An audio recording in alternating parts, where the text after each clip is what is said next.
जय माता दी। हर हर महादेव। दोस्तों, आपका बहुत बहुत स्वागत है मेरे चैनल मेरी प्यारी कालका माँ में।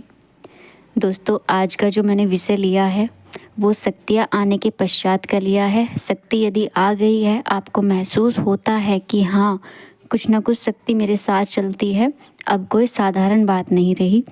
क्योंकि यदि शक्ति साथ चलती है, हम बहुत अपनी पूजा पाठ में लगे रहते हैं और एक समय बाद ऐसा आता है कि वह शक्ति हम पर प्रसन्न होकर एक अंश हमारे साथ छोड़ देती हैं। वो हम पर निर्भर करता है कि हम उस अंश को अपनी भक्ति से, अपने मंत्र जाप से दिन प्रतिदिन बढ़ाते हैं, यानी उसकी ऊर्जा, उसकी शक्ति को हम बढ़ा सकते हैं। हम में इतनी क्षमता नहीं होती कि माँ या आप जिनके भी भक्त हैं, आपके जो भी इष्ट हैं, उनकी शक्ति जो डायरेक्टली आपके पास आ जाएगी, आपके साथ रहने लगेगी। ऐसा नहीं होता। वे अपना एक अंश आपके पास भेजते हैं क्योंकि हम उसी के ही लायक होते हैं। हमारी क्षमता के अनुसार हमें प्रदान किया जाता है और शक्ति आने के बाद जीवन पूरी तरीके से बदल जाता है। तो कुछ ऐसे नियम हैं, ऐसे कार्य हैं जिनमें हमें बदलाव करना होता है। जो हम पहले करते थे तो अब हम उन्हें नहीं कर सकते यदि आप शक्ति के साथ चलते हैं। शक्ति आप पर मेहरबान है। देखिए, जब आप पूजा करते हैं तो सबसे पहले गणपति महाराज जी का ध्यान किया जाता है, ये सभी जानते हैं। और जब दीप प्रज्वलित किया जाता है, यदि आपको पता है कि आपके साथ कौन सी शक्ति चलती है या कौन सी शक्ति का आशीर्वाद आप पर है, उन्हीं का नाम लेकर दीप प्रज्वलित आपको करना है। ये सदैव आपको ध्यान करना है। और यदि आपको पता नहीं है कि मेरे साथ कौन सी शक्ति चलती है, तो जब आप दीप प्रज्वलित करेंगे, दीपक जलाएंगे पूजा के समय, तो आप बोलेंगे कि मेरी शक्ति, आपके नाम से ही मैं ये दीपक जला रहा हूँ, आपके लिए ही ये दीपक जला रहा हूँ, आप इसे स्वीकार करें। तो इस तरीके से आपको दीपक प्रज्वलित करना है और जाप निरंतर आपको करते रहना है। और जाप के कुछ नियम होते हैं, जैसे कि आपका अपना अलग आसन होना चाहिए, आपकी अलग माला होनी चाहिए। ऐसा नहीं है कि घर के सभी सदस्य एक ही माला से जाप कर रहे हैं, आप भी उसी माला से जाप कर रहे हैं, तो ऐसा आपको नहीं करना चाहिए। आसन पर जब आप बैठते हो तो आप नहीं बैठते, वे शक्तियाँ बैठती हैं। तो इस बात का आपको ध्यान रखना है। अपना आसन अलग रखना है, अपने जाप की माला आपको अलग रखनी है। पहले हम कुछ भी खा लेते थे, कहीं पर भी खा लेते थे, अपने रिलेटिव्स के यहाँ भी खा लेते थे। तो सोच समझ कर आपको खाना है, ऐसे ही किसी के घर का नहीं खाना। और यदि आप मजबूर हैं, आपको खाना ही पड़ रहा है किसी के घर का, तो आप भोजन का शुद्धिकरण करके ही खाएं।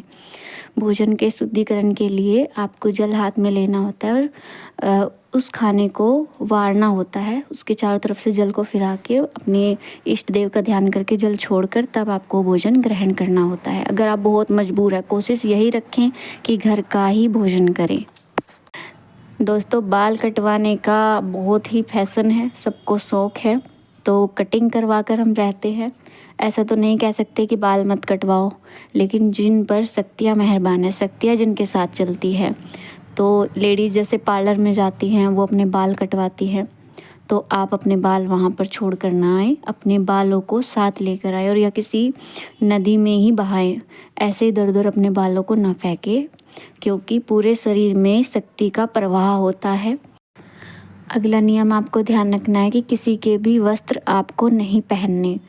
अगर देखिए, वस्त्रों में कहीं ना कहीं उसका अंश रहता है, ऊर्जा का अंश रहता है। यदि किसी के ऊपर नेगेटिव एनर्जी का ज़्यादा प्रभाव रहता है और आप उसके वस्त्र धारण करते, देखिए बहनों में तो अक्सर ऐसा होता है कि शादी में जाने से पहले कि हम ये पहन ले, वो पहन ले, इसका ले ले वो, तो ऐसा आपको नहीं करना। आप कोशिश यही रखें कि आपके पास जैसे भी कपड़े हैं उन्हें ही पहने, क्योंकि आप साधारण नहीं हैं।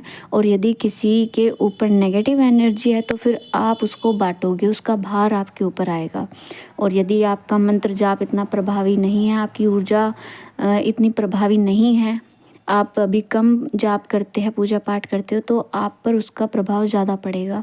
आप बीमार हो सकते हो, आपको कोई भी तकलीफ़ हो सकती है। तो ऐसा करने से हमें बचना। ये छोटी छोटी सी बातें हैं, लेकिन इनका प्रभाव पड़ता है।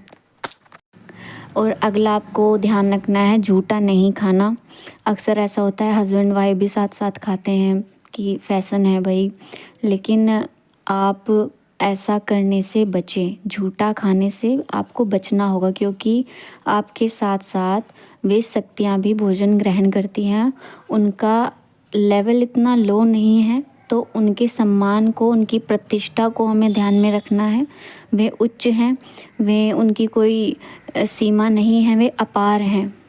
तो उनके सम्मान का हमें ध्यान रखना है। ऐसा हमें कोई कार्य नहीं करना कि जिससे उनके सम्मान में कमी आए।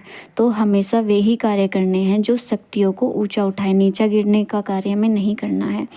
और चरित्र की यदि बात की जाए तो चरित्र का हमें ध्यान रखना है। ऐसे कोई कार्य हमें नहीं करने की, जैसे कि एक्स्ट्रा मैरिटल अफेयर हो गए, तो ऐसा नहीं करना, क्योंकि वे शक्तियाँ इतनी कमज़ोर हो जाएंगी, इतनी कमज़ोर हो जाएंगी कि आपको इतना कष्ट भोगना पड़ सकता है।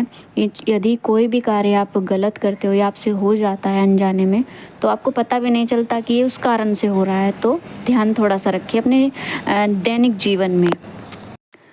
और जब आप कंफर्म हो जाते हैं कि सवारी आ रही है, शक्तियाँ चल रही हैं, तो गुरु धारण हमें अवश्य करना है, क्योंकि वे मार्गदर्शन जो कर सकते हैं वो कोई भी नहीं कर सकता।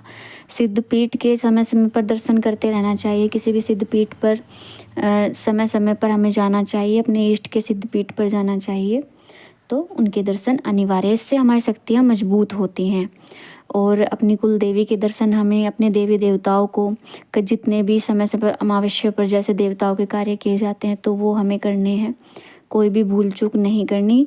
यदि देवता आपके रुष्ट हैं, कुल देवी आपकी रुष्ट हैं, तो आपको तब भी परेशानियों का सामना करना पड़ सकता है। तो दोस्तों, ये छोटी छोटी सी बातें हैं। यदि शक्ति वाले बच्चे आप हैं तो ध्यान रखें और इनको करने से बचें। इससे आप भविष्य में उन शक्तियों को और ज़्यादा बढ़ा सकते हो। आपको इतना लाभ आपको आपके जीवन में मिलेगा जिसकी कोई सीमा नहीं रहेगी। और यदि लापरवाही से जीवन जियोगे तो फिर आप आध्यात्मिक जीवन में या शक्तियों की राह पर अच्छे से नहीं चल पाओगे और उसका लाभ भी आपको नहीं मिलेगा। यदि जिस शक्तियाँ मेहरबान होकर ही हम पर आती हैं, और हर किसी का इतना भाग्य नहीं होता कि शक्तियाँ मेहरबान हो जाए। लोग पता नहीं क्या क्या करते हैं कि हम पर सवारी आ जाए, ये आ जाए, माँ काली हम पर प्रसन्न हो जाए, तो माँ नहीं होती। यदि जिन पर नहीं होना तो नहीं होती, और अगर आप पर हुई है तो उनका सम्मान करें और नियम से चलें। अब मैं अपनी बात को यही समाप्त करती हूँ। आशा करती हूँ आपको ये छोटी सी जानकारी पसंद आई होगी। जय माता दी, हर हर महादेव।